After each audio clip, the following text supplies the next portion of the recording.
help each other and stuff. I think that's just cool. Maybe I'm too much of an idealist, but the flip side is I hate the online toxic nature of video games, which is another reason why World of Tanks is a good example. But League of Legends, Counter-Strike, all those games have it. I just detest toxic players, like players that are just in the game. Like World of Tanks, like deliberately trying to block you or, you know, ruin your game. Like those type of people, like I would lifetime ban them. Like if I could, you know, I just hate that. I just hate that.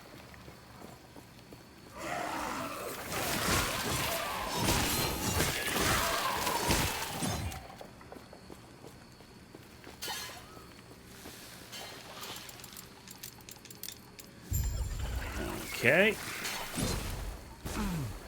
Well, so far, I have to say, I'm enjoying playing the Void Knight.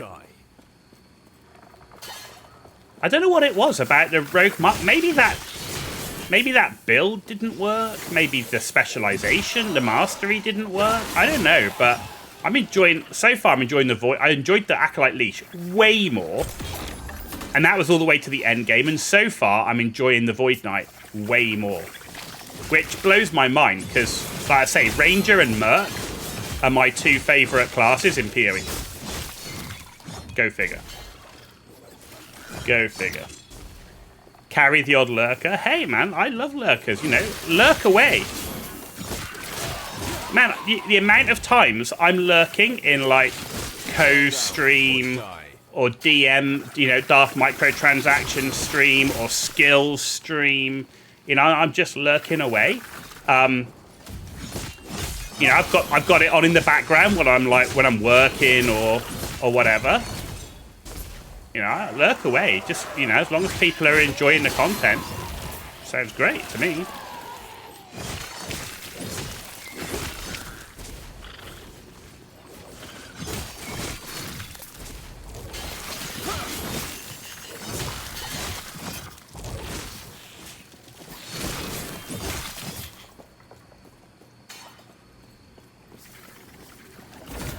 Okay, let's empower this dude again.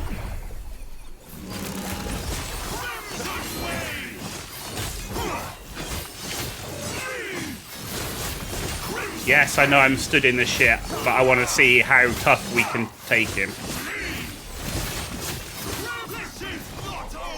We can face tank it. We can face tank it, which is interesting. Which is interesting. You refuse to play those games because you're not dropping $300 a week trying to keep up with the MTX whales.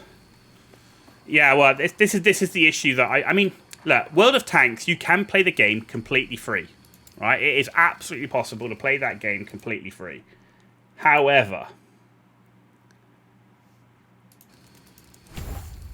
to the point where when they first released the game, premium tanks were supposed to be not better than equal to tanks you could get in game, whereas now they're blatantly overpowered.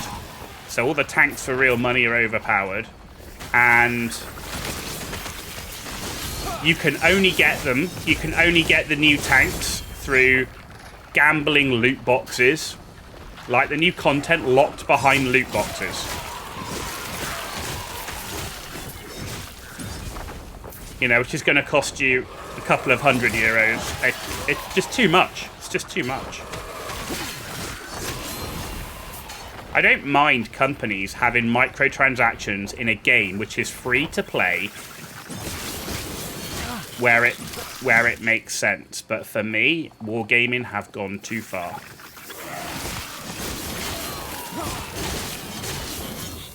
And I know why they've done it. They've done it because they're in deep shit.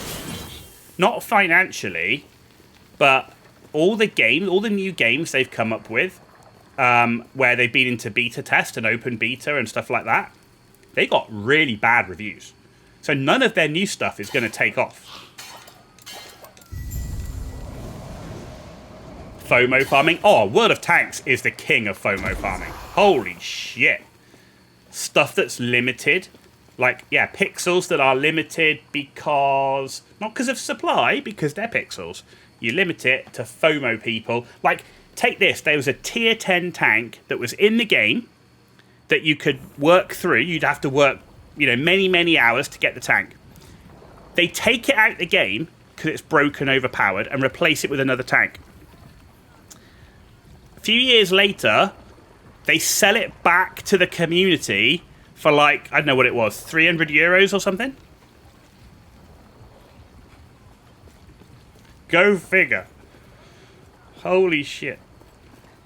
And it's such a shame, because I think the principle of the game, if you want an arcade tank game, I think World of Tanks is a great arcade tank game.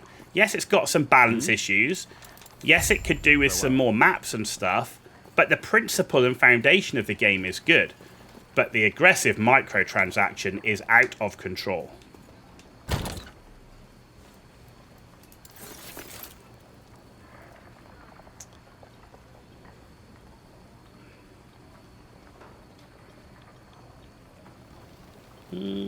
Yes.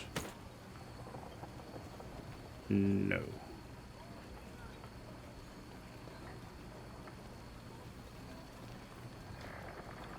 No. No.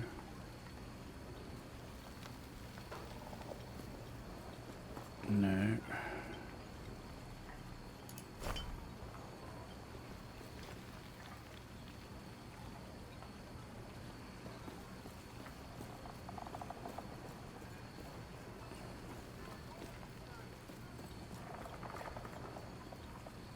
No. Okay. Oh, is there someone around here that I can sell my shit to? Where's the sell dude? Is there none here? Damn. Okay. Right, well, we'll have to go and sell it then.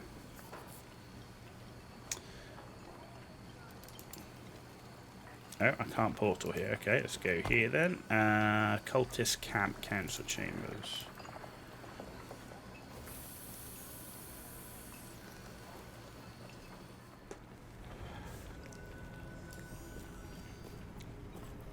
There's just a lot of good games out there now, and I want to share them and stream them and play them and.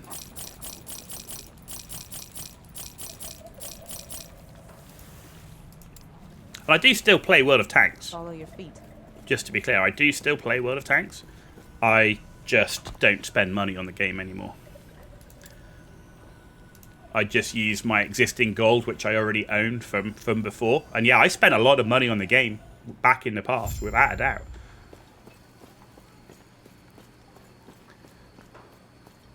I wasn't a whale, but I'd spend a good, I don't know,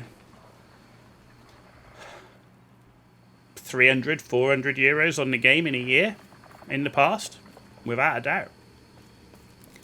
And they pushed me too far. Vendor disappears from there when you finish the cultist boss. Ah, understood. I was sat there going, where's the vendor gone? I'm sure there was a vendor here. But that kind of makes sense. Oh, there's... Okay. Yes. Good. Cool. Avoid amalgamation.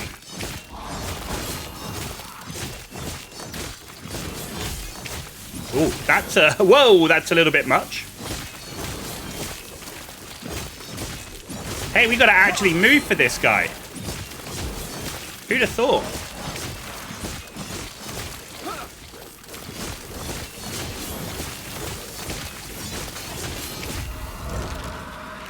We could not face tank that. We tried, but it was not going to work.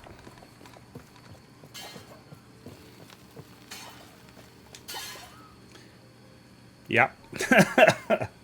Holy crap.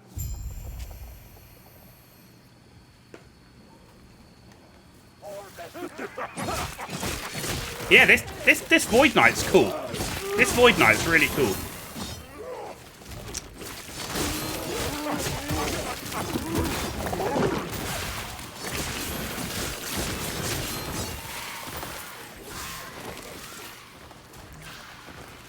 Actually, is that a side quest up there? Or is that... Yeah, it is. Okay.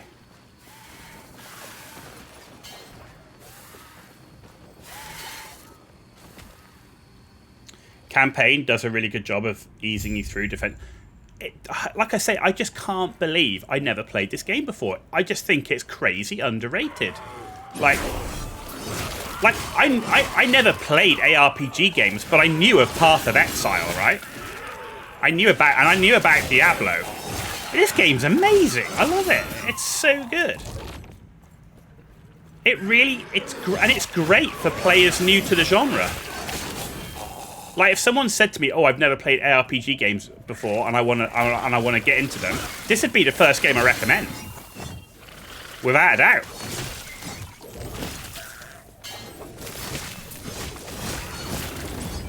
You know, and with the fact WASD is coming as well, it's going to have everything. If you're a WASD player, you can use that. If you're a controller person, because you know you need to use controller for various reasons, or you just prefer using a controller.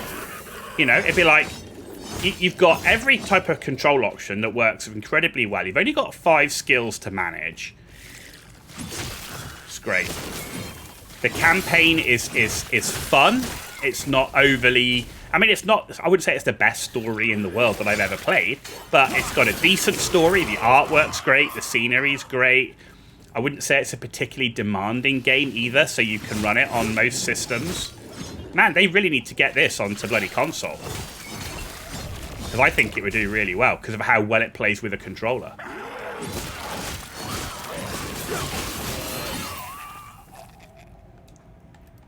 Ooh. Like, this just... You know, I'm using a mouse for the menus, but the controller works perfectly well, right? Hopefully Season 2 will boost them a lot. Man, I hope so, because I think this game is great. I just think it's really underrated, and, like, just didn't know about it enough. All ARPG stories are pretty crap. Well, I mean, typically, isn't the story in an ARPG a means to... Hang on, where are we going? Isn't it like a handrail for the game? But I think it's pretty reasonable. You know, it's good enough.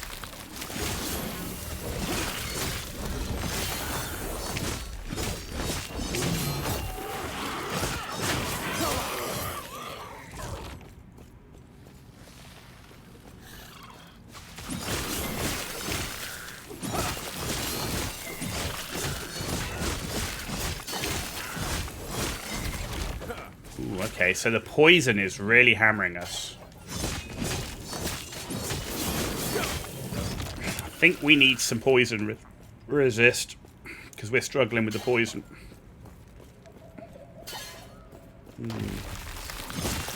What is our poison resist? 24%. Resist is going to be the key. We need to get some resistance as up.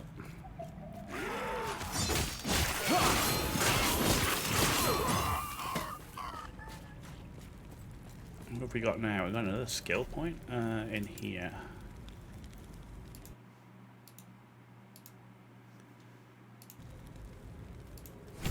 Cooldown recovery speed and health regen.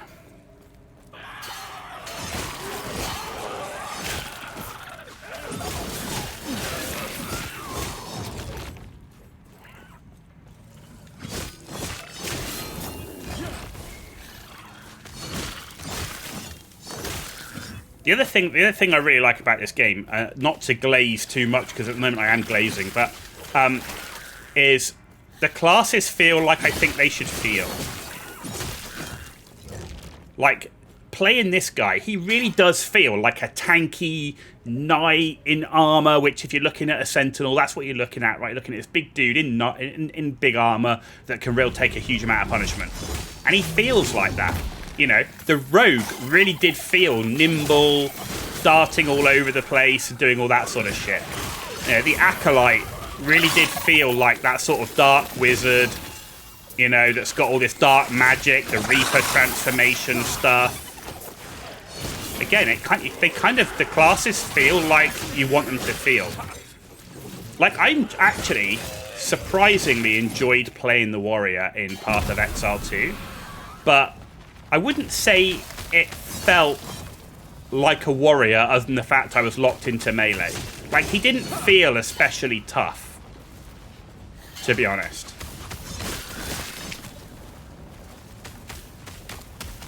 Whereas in here, I'm like, this dude's a beast.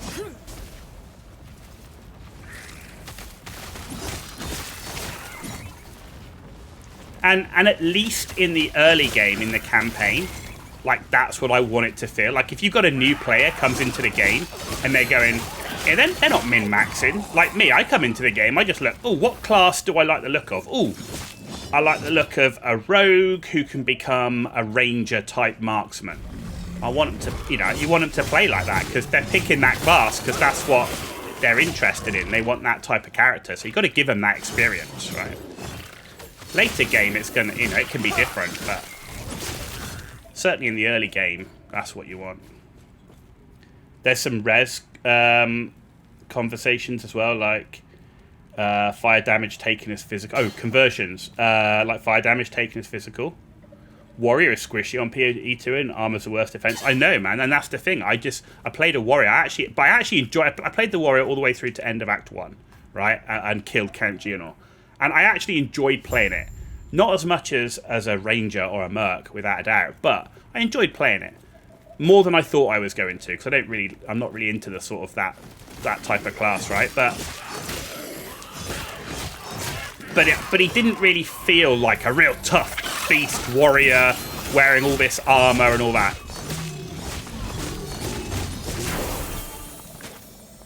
You know, it was definitely a dodge roll, you know, try and survive to get off your big two-handed hit. That's how it felt.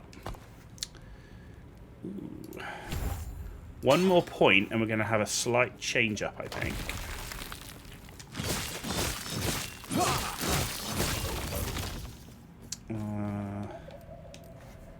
Another rhyme ability. Rive. Wasn't that a Death Knight ability in WoW? Rhyme, I think it was.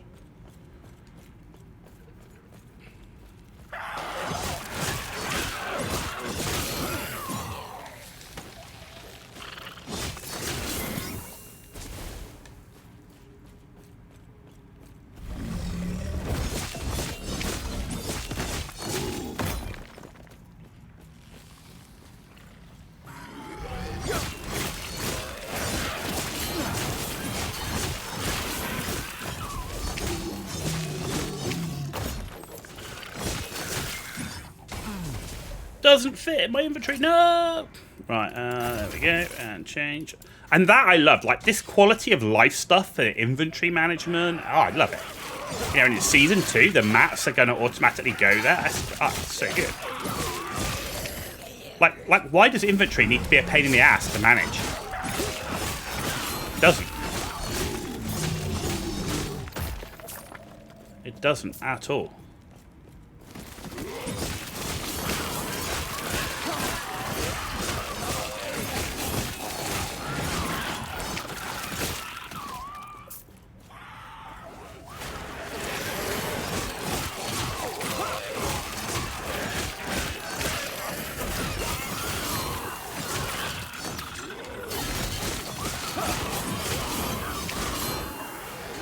Because you manufacture the problem, sell the solution. Well, yeah, but PoE doesn't really do that, right? There's no button in PoE 2, right, to organize your inventory like that, is there? Is there? Am I misremembering? I don't think there is.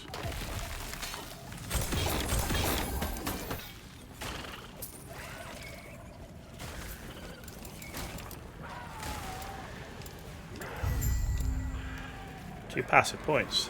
Holy moly. I might wait until we get to where we want to go.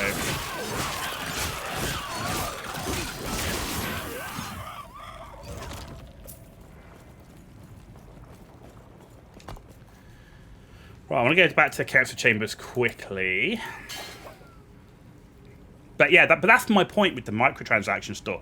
Particularly like Assassin's Creed, that's what drove me nuts, is that like they made the game worse so that the optional microtransactions become like almost mandatory to buy. It's disgusting. Like what the frick is going on? It's like, it's unbelievable.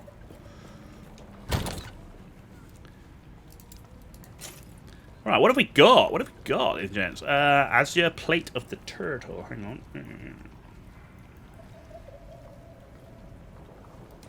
on. Armor 5, no. No, it's not any of that. Look at that. That's a cool looking helmet. 21 armor, 60% increased armor, mana, poison resist. Lose the vitality. I don't really want to lose that vitality. No.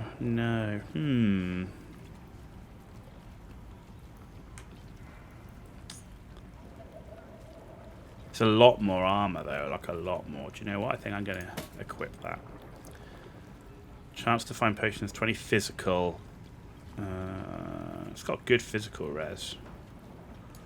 Yeah. Boots. Strength and +2 vitality. That's really nice. I lose the 10% movement speed.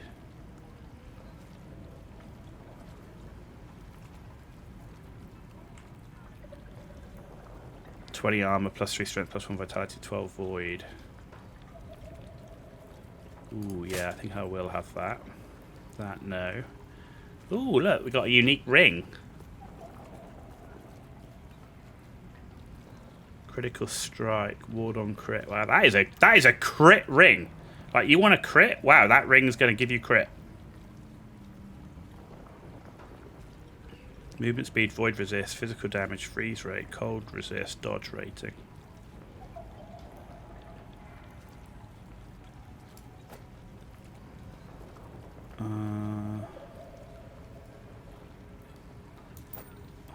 Okay.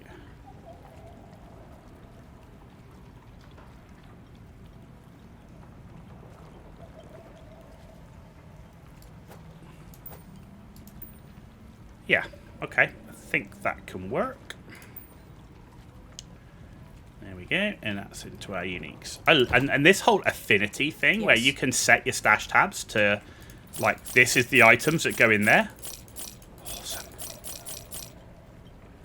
There's no sort, but they sell auto-sorting stash tabs for things like maps and currencies. They might be adding sort in 0.2, though. Yeah, and... Follow your feet. I think they should add sort the bag, like where it just automatically, like your bag that you run around with, like you've got here, where it just goes sort and sort in the inventory. I wish it did that. Selling the stash tabs and selling the unique stash tabs, given the game's free to play, I don't have a problem with that. I have to say that I think there has to be a little bit of a balance. That's my own personal thing on it. You gotta give them some opportunity to make some money, right?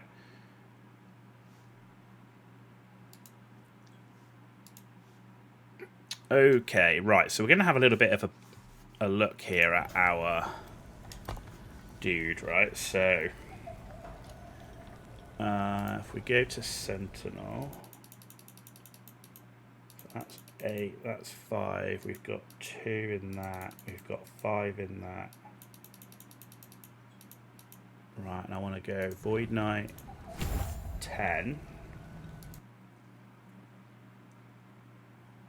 Then I'm going to Forge Guard, and we're putting in... How many have we got? 1 unspent point. We're taking that to 5. What's this? Increase melee attack speed with sword, strength +1 per point, bleed chance with axe, melee damage with mace, and critical strike chance with spear. Okay. It seems like a good axe would be nice. A good axe would be nice. Right, and then on the actual skills, we Abyssal Echoes. Right, okay, so we're going to ditch this one.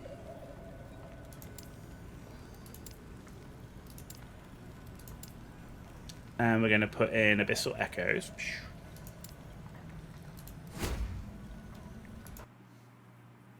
And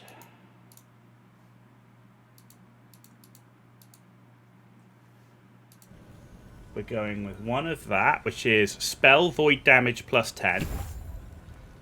Abyssal Decay Duration plus 15. Blinds. Abyssal Decay now blinds enemies. And physical resistance minus 10%. Abyssal Decay lingers.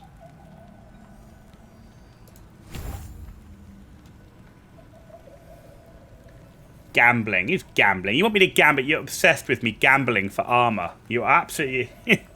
Grey Mouser, you will bankrupt me. You nearly bankrupted me in PoE 2, getting me to gamble for armor. Man, I'm so susceptible. Right. Okay. And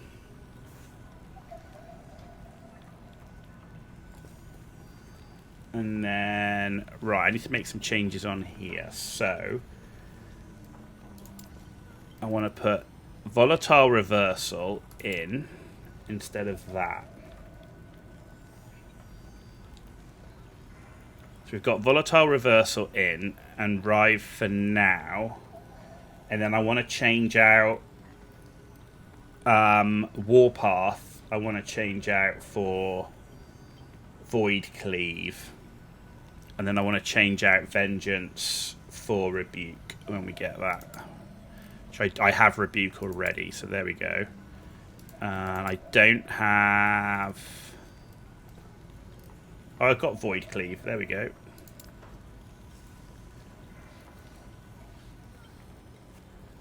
There we go.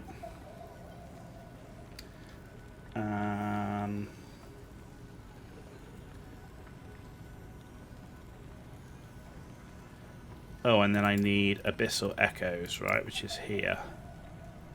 Right, so we've got the main attack as Rive. We've got Abyssal Echoes, which is a Nova. Echoes from up to 8 enemies, right? Volatile Reversal returns you to position you're at 2 seconds ago, which is cool. Void Cleave. Melee attack that hits enemies in an area in front of you. And then Rebuke, which is take 80% less damage. So I want, in fact, I want Rebuke on left trigger and I want Void Cleave on right trigger. And then right button is the Volatile Reversal, and Abyssal Echoes is Y. Okay. Alright.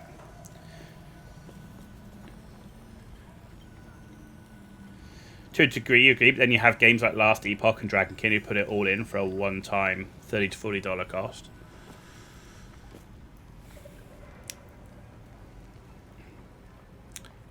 Yes. I guess the flip side is, coming from someone who is in who does business, that's like my job, right? I'm in the business world. The thing with the $30 upfront cost versus the play for free is the $30 upfront cost is guaranteed revenue, right? Everybody that buys your game pays that money, right? There is no reason anybody that plays PoE doesn't have to spend a dime on the game. Now, they make it so that you can have a much easier life by spending the money, but there's no reason to spend money on that game. And